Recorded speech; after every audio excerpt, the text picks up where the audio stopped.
नमस्कार दोस्तों, सर्वोत्तम एग्रीकल्चर एकेडमी के ऑनलाइन चैनल में आप सभी का स्वागत है। आज हम लोग हॉर्टिकल्चर में आगे बढ़ेंगे तो एक सबसे इम्पोर्टेंट क्रॉप होती है एक अमरूद। आप सभी लोग जानते हैं, इससे क्वेश्चन भी बहुत बनते हैं। तो अमरूद के बारे में हम लोग थोड़ा सा बेसिक जानकारी लेंगे। तो इसका वैज्ञानिक नाम पहले देखेंगे। ये बेसिक जो जानकारी है सबको आपको पता होती है। एक सेकेंड, थोड़ा सा ये सब तो आपको हमने चार्ट में भी बता दिया था, तो आपने पढ़ा भी होगा चार्ट के माध्यम से।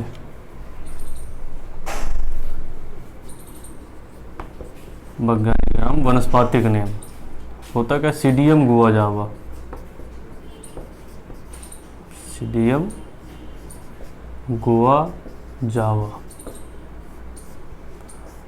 ये वैज्ञानिक नाम है भैया। फैमिली मार्टेसी होती है, मार्टेसी।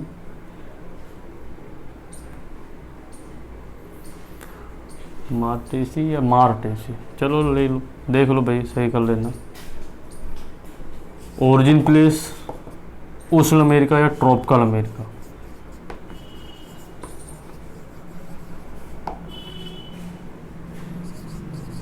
टू बराबर 22 होते हैं।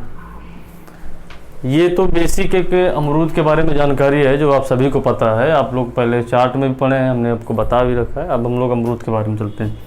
देखिए, अमरूद में पहला क्वेश्चन, अमरूद में सर्वाधिक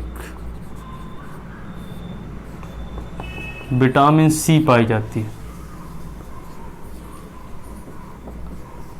अब देखिए, आपको कंफ्यूजन होगा कि सर्वाधिक विटामिन सी तो बारबटा चेरी में पाई जाती है। तो कंफ्यूजन दूर करना क्या है कि ये विटामिन सी जो है अमरूद के केस में सर्वाधिक पाई जाती है। ऑल ओवर विटामिन सी तो बारबटा चेरी का आपको सीक्वेंस हम बता देते हैं। विटामिन सी का जो सीक्वेंस होता है, सबसे पहले है बारबडास चेरी, उसके बाद है आंवला, उसके बाद है अमरूद, उसके बाद है नींबू। सबसे कम अगर देखा जाए इन फलों में नींबू में सबसे ज़्यादा, बारबडा चेरी में, फिर आंवला में, फिर अमरूद में, फिर नींबू में। तो अमरूद के केस में सबसे ज़्यादा क्या पाया जाता है? तो अमरूद में सबसे ज़्यादा विटामिन सी पाई जाती है। ये है ऑल ओवर फलों में सबसे ज़्यादा किस फल में सबसे ज़्यादा विटामिन सी पाई जाती है? तो बारबडा चेरी है। क्वेश्चन का तरीका समझिए। अब तो क्वेश्चन पूछा जाएगा कि किस फल में सर्वाधिक विटामिन सी पाई जाती है, तो आप बारबडा चेरी ऑप्शन में नहीं होगा तो आंवला नहीं होगा तो अमरूद नहीं होगा नींबू, इनमें से कोई मारेंगे।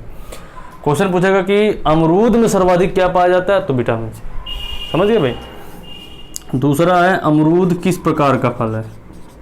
अमरूद का फल का प्रकार, अमरूद का फल का प्रकार। तो अमरूद भैया किस प्रकार का है? आप सबको पता है, बेरी प्रकार का है। बेरी प्रकार का फल है।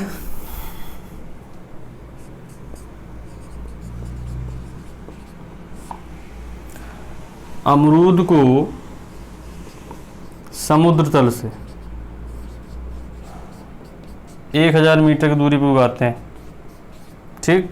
अगला पॉइंट, अमरूद में स्टूलिंग से प्रवर्धन करते हैं। स्टूलिंग विधि है प्रवर्धन की।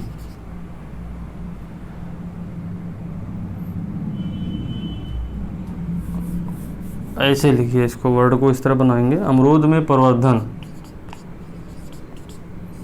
आप लिखेंगे स्टूलिंग। देखिए, क्रॉप जो है पुरानी या रिवीजन करते जाइए। अगर नहीं पढ़ने का समय आपके पास तो कम से कम भैया ईयरफोन लगा के, फ़ोन चालू करके और वीडियो ऑन कर लीजिए, सुनते रहिए आराम से, सोते सोते, नॉर्मल लेटे आपको सारा रिकवर हो जाएगा। तो क्योंकि मैं हर एक पॉइंट को 1-2 बार बोल ही देता हूँ, तो आप सुनेंगे तो सब कवर हो जाएगा, कोई दिक्कत नहीं है। तो अमरूद में प्रवर्धन स्टूलिंग के माध्यम से करते हैं। समुद्र तल से दूरी 1000 मीटर होती है। फल का प्रकार क्या है? बेरी है भैया। विटामिन सी सर्वाधिक अमरूद में पाई जाती है। ये सारे पॉइंट आपके अमरूद से संबंधित है। अब आगे हम लोग आगे बढ़ते हैं इससे। तो इसको मिटा देते हैं थोड़ा सा।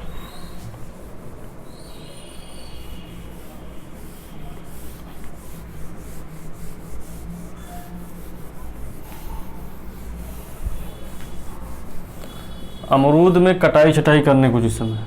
कटाई छटाई कब करते हैं? कटाई छटाई का उचित समय।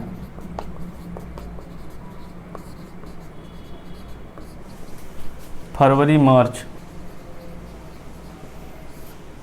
सिंचाई करने का उचित समय।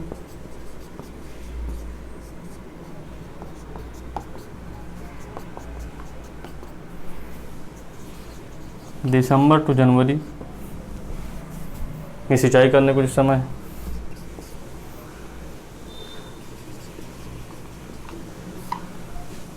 अमरूद की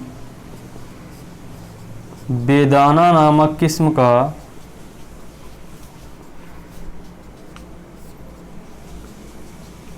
प्रवर्धन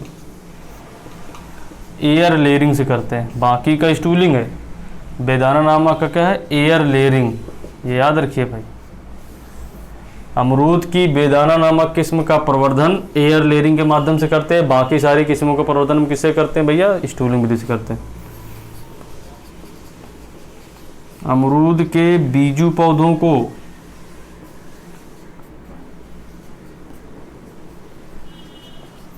नौ गुणे 9 मीटर की दूरी पे उगाते हैं, लगाते हैं। वैसे अमरूद की दूरी 6 गुणे 6 मीटर है। याद रखिए, बीजू पौधों का जिक्र होगा तब 9 गुणे 9 मारेंगे, वरना 6 गुणे 6 मीटर मारेंगे।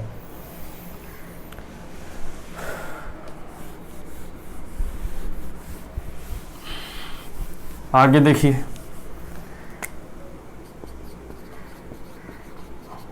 अमरूद का म्लान रोग कितने पीएच पर लगता है? 7.5 पीएच। याद रखेंगे भाई, म्लान रोग जो होता है वो 7.5 पीएच पर लगता है। दूरी भी हो गई आपकी, ये सारा चीज़ें हो गया। अब हम लोग आते हैं सीधे इसमें प्रजातियों में।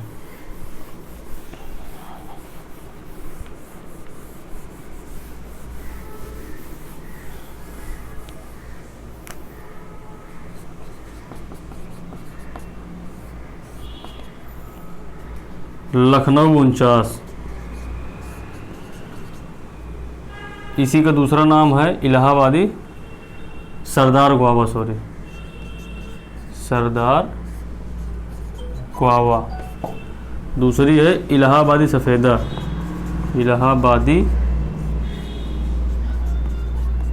इलाहाबादी सफ़ेदा। एप्पल कलर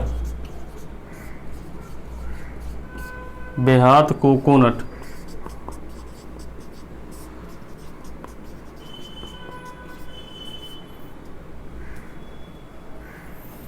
लखनऊ 49, इलाहाबादी सफ़ेदा, एप्पल कलर, बेहात कोकोनट।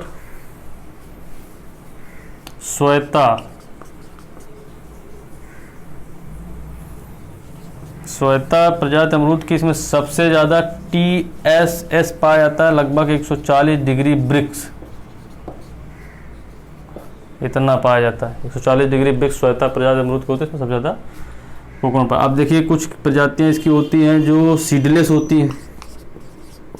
सीडलेस प्रजाति, बीज रहित किस्में कौन कौन सी हैं? ये बीज रहित किस्में जिनको बोलते हैं हम लोग। इसमें बीज नहीं पाया जाता है, ना के बराबर पाया जाता है। Nagpur seedless,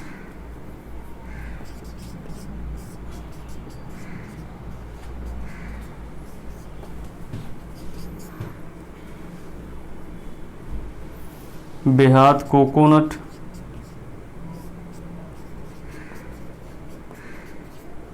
Lalit Saharanpur seedless.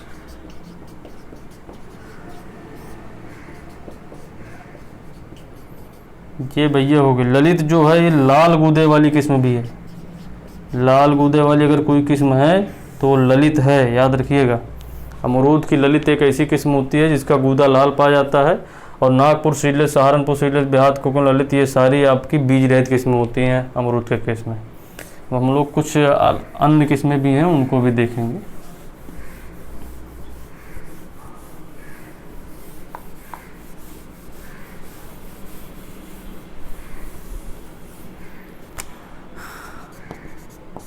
अन्य किस्में में एक होती है हफ्सी, ये भी आपकी अमरूद किस्म है। एक होती है हरीजा और एक होती है चित्तीदार। ये तीनों आपकी अमरूद की भी किस्म है। हरीजा जो किस्म है बिहार की प्रसिद्ध किस्म है, बिहार की प्रसिद्ध, बिहार में ज़्यादा इसकी खेती की जाती है। हरीजा किस्म, चित्तीदार, हफ्सी, ये सारी आपकी अमरूद की प्रजातियाँ हैं। अब हम लोग एक पॉइंट बेस में पढ़ेंगे।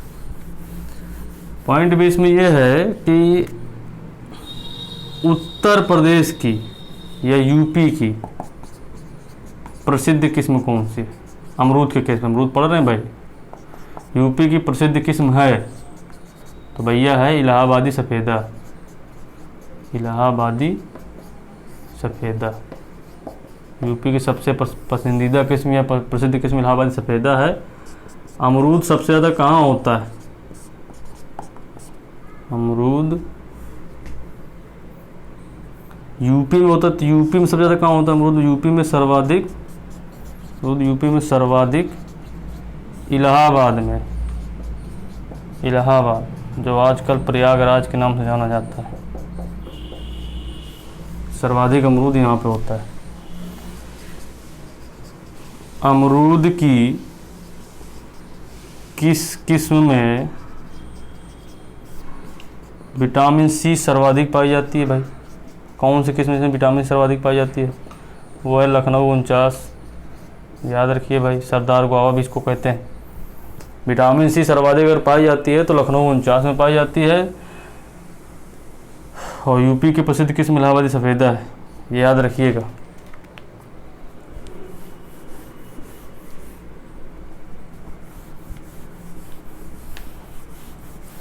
अब देखिए क्वेश्चन आता है कि अमरूद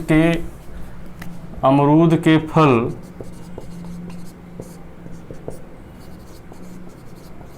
किस ऋतु के अच्छे होते हैं?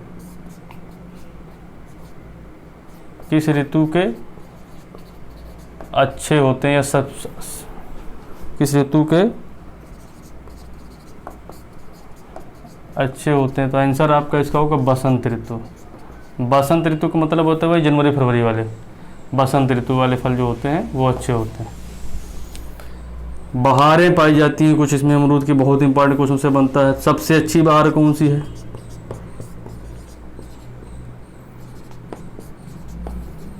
सबसे अच्छी बहार जो होती है भैया वो है मृग बहार। अमरूद के केस में सबसे अच्छी बहार है मृग बहार। मृग बहार सबसे अच्छी इसलिए कही जाती है क्योंकि इसके जो फूल आने का समय है वो जून जुलाई है और फल आने का समय नवंबर से जनवरी है। कहने का उद्देश्य है जिस भी बहार के फल, अमरूद के केस में जिस भी बहार के फल आपको ठंडी वाले सीजन में मिलते हैं उसमें कीड़े लगने की संभावनाएं बहुत कम होती हैं। विटामिन सी सर्वाधिक मात्रा में पाई जाती है, इसलिए ये सारे फल बहुत अच्छे माने जाते हैं। जून जुलाई वाले जो फल होते हैं उसमें कीड़े लगने की बहुत ज़्यादा संभावनाएं होती हैं। विटामिन सी की मात्रा उतनी नहीं पाई जाती जितनी विटामिन सी की मात्रा हमारे जाड़े वाले फलों में पाई जाती है, इसलिए वो बाहर के फल अच्छे नहीं माने जाते हैं। अब हम लोग बाहर जो 3 बहार पाई जाती हैं उनके बारे में चर्चा करेंगे। तो एक टेबल बनाते हैं। बहार का नाम इधर होगा, इधर होगा फूल आने का समय,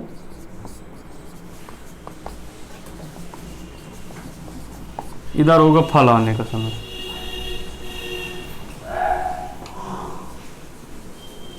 ठीक है भाई, देखिए बहार का नाम आपका है अम्बे बहार, फिर है मिग्र बहार तो सबसे अच्छी मानी जाती है, फिर है हस्त बहार। अम्बे बहार का जो फूल आने का समय है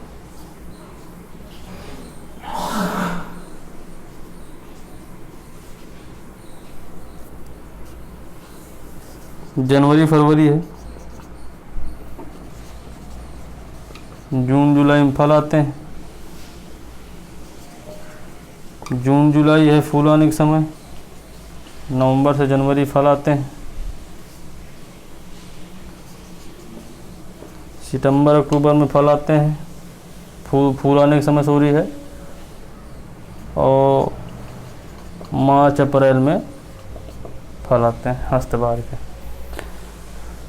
तो ये बहारें आप याद कर लीजिए, इससे क्वेश्चन एक न एक आता है। कभी कभी पूछ लेता है कि अम्बे बहार के फूल कब प्राप्त होते हैं? तो फूल जून जुलाई जनवरी फरवरी में प्राप्त होंगे। अम्बे बहार के फल कब प्राप्त होते हैं? जून जुलाई में। तो कहने का मतलब इनसे क्वेश्चन कई बार पूछा। सबसे अच्छी बहार जो होती है हमारी मृग बहार पाई जाती है, क्योंकि इसके फल हमको जो प्राप्त होते हैं वो नवंबर से जनवरी में प्राप्त होते हैं। नवंबर से जनवरी में जो फल प्राप्त होते हैं उसमें विटामिन सी की मात्रा सर्वाधिक पाई जाती है। विटामिन सी की मात्रा सर्वाधिक पाए जाने के कारण सबसे अच्छे फल तो होते ही होते हैं, क्योंकि कीड़े की मात्रा कम लगती है, इसीलिए सबसे अच्छी बहार मानी जाती है। अब हम थोड़ा सा और आगे पढ़ने की कोशिश करेंगे। अमरूद बहुत अच्छी क्रॉप है, इसको आप अच्छे तरीके से पढ़िएगा तो सारे कॉन्सेप्ट आपको क्लियर हो जाएंगे। देन इसके बाद होता है इसमें एक बौना मूल ग्रंथ होता है अमरूद का, बौना मूल ग्रंथ, उसका नाम है एनुपोलाइड 82। ये अमरूद का बौना मूल ग्रंथ होता है, एनुपोलाइड 82 पूछा जाता है तो आप इसको टिक करेंगे। अमरूद में TSS सर्वाधिक किस किस में पाया जाता है? तो हमने आपको वहीं बताया था, श्वेता है। श्वेता में सर्वाधिक TSS पाया जाता है, 140 डिग्री ब्रिक्स पाया जाता है, ब्रिक्स यूनिट होती है। TSS सबसे ज़्यादा ये पाया जाता है। हमने बताया था आपको लखनऊ 49 में सर्वाधिक विटामिन सी भी पाई जाती है, तो भी आपको होगा। अमरूद अच्छा स्रोत है पेक्टिन का, बहुत इंपॉर्टेंट क्वेश्चन है, बहुत बार पूछा जाता है। पेक्टिन, अमरूद में ही पेक्टिन पाई जाती है, इसीलिए अमरूद की जेली बनाई जाती है। अमरूद की जेली बनती है भाई, याद रखिए, जेली, जैम नहीं बनता, जेली बनती है। जेली सबसे अच्छी किसकी बनती है? तो अमरूद की बनती है, ये याद रखेंगे आप। अमरूद को गरीबों का सेब कहा जाता है, क्या कहा जाता है भैया? एप्पल ऑफ पुअर मैन, गरीबों का सेब अमरूद।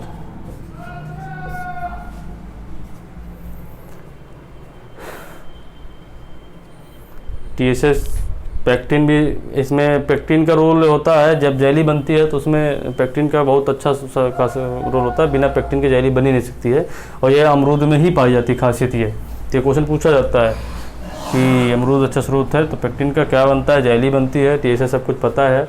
तो ऑलमोस्ट अमरूद की क्रॉप ख़त्म होती है, आपको यही सारे पॉइंट थे। और उसकी उपज हम लोग कुछ जान लेते हैं। उपज इसकी होती है लगभग जो उपज होती है इसकी भैया वो होती है 35 से 40 किलोग्राम प्रति पौधा, प्रति पेड़ है 35 से 40 किलोग्राम पर पौधा। तो आपने अमरूद को इसका अच्छी तरीके से पढ़ने की कोशिश की और समझे, तो ये सारी चीज़ें अमरूद में हैं। तो आप इनकी प्रजातियां जो हमने बताई थी वो सारी याद कर लेंगे। उपज हो गई, ये TSS किस में क्या पाया जाता है, पेक्टिन, जेली, ये आप सभी चीज़ें, सारे पॉइंट आप इनके याद रखेंगे। तो अमरूद में यही सारी थी, आप इसको अच्छे से पढ़िए, पुराना जो है उसका रिवीजन कर लीजिए। फिर मिलते हैं हम लोग अगले नेक्स्ट क्रॉप में या नेक्स्ट वीडियो में, ठीक है? तब तक के लिए धन्यवाद।